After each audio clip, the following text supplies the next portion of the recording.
আসসালামু আলাইকুম বন্ধুরা, আমি আজকে আপনাদের ঘরে থাকা অল্প উপকরণ দিয়ে এই লোভনীয় মতিচুর লাড্ডুটি বানিয়ে দেখাবো। দেখুন, দেখতে খুব সুন্দর হয়েছে কিন্তু।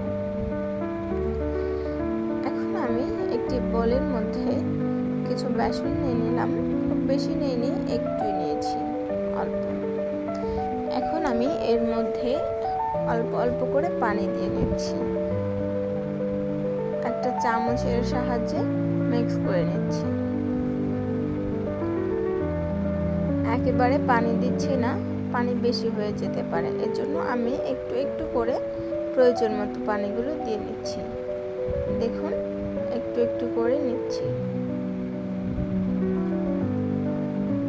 এটাকে আমি আস্তে আস্তে নাড়তে নাড়তে মিক্স করে ফেলবো।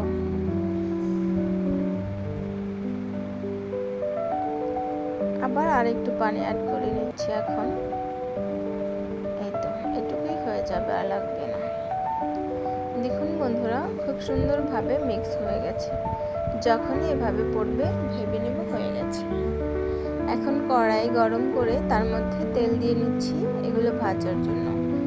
এই তো, একটা চামচের সাহায্যে একটু একটু করে দিয়ে নিচ্ছি।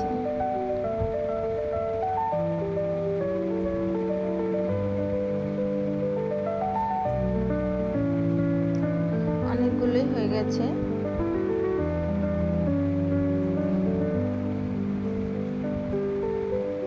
দেখুন বন্ধুরা, খুব সুন্দর ঝর্ণার মতো পানি পড়ছে। কি সুন্দর প্রকৃতি। এই দেখুন, ততক্ষণে আমার এগুলো ভাজা হয়ে গেছে। আমি একটু ভাজা ভাজা করব, যাতে কাঁচা ভাবটা, গন্ধটা না আসে।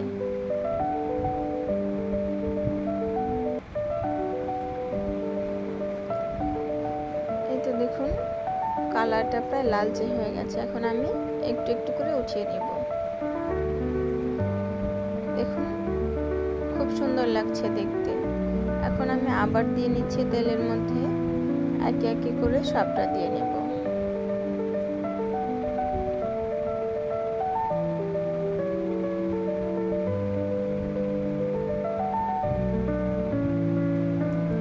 সব শেষ। এই দেখুন, সবগুলো আমি এখন নিয়ে নিয়েছি। এখন এগুলো আমি ব্লেন্ড করে নেব। দেখেছেন, খুব সুন্দরভাবে গুঁড়ো গুঁড়ো হয়ে যাচ্ছে। এই দেখুন ফাইনাল রেজাল্ট। খুব সুন্দর লাগছে, বোঝাই যাচ্ছে না এগুলো বেসন দিয়ে তৈরি করেছি আমি। এখন আমি এগুলো রান্না করব। কড়াইয়ে প্রথমে নিয়ে নিয়েছি মশলা আর তেল। এখন 1 কাপ চিনি দিয়ে নিলাম। চিনিগুলোই তো গলে যাচ্ছে। এর মধ্যে আমি সেই গুঁড়ো করে রাখা বেসনগুলো দিয়ে নিয়েছি। এখন একটু বাদাম কুচি দিয়ে নিলাম। এখন হালকা নেড়ে নিব, তারপরে উঠিয়ে ফেলব। এই তো উঠিয়ে ফেলেছি।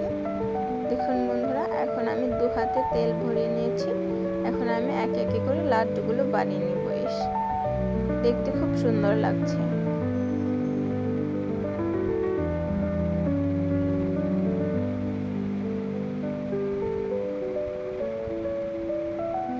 এখন আমি একে একে করে সবগুলো বানিয়ে নিলাম।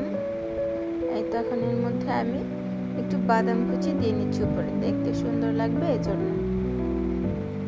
এটা একটা ধরে দেখাই, কাছ থেকে খুব সুন্দর হয়েছে।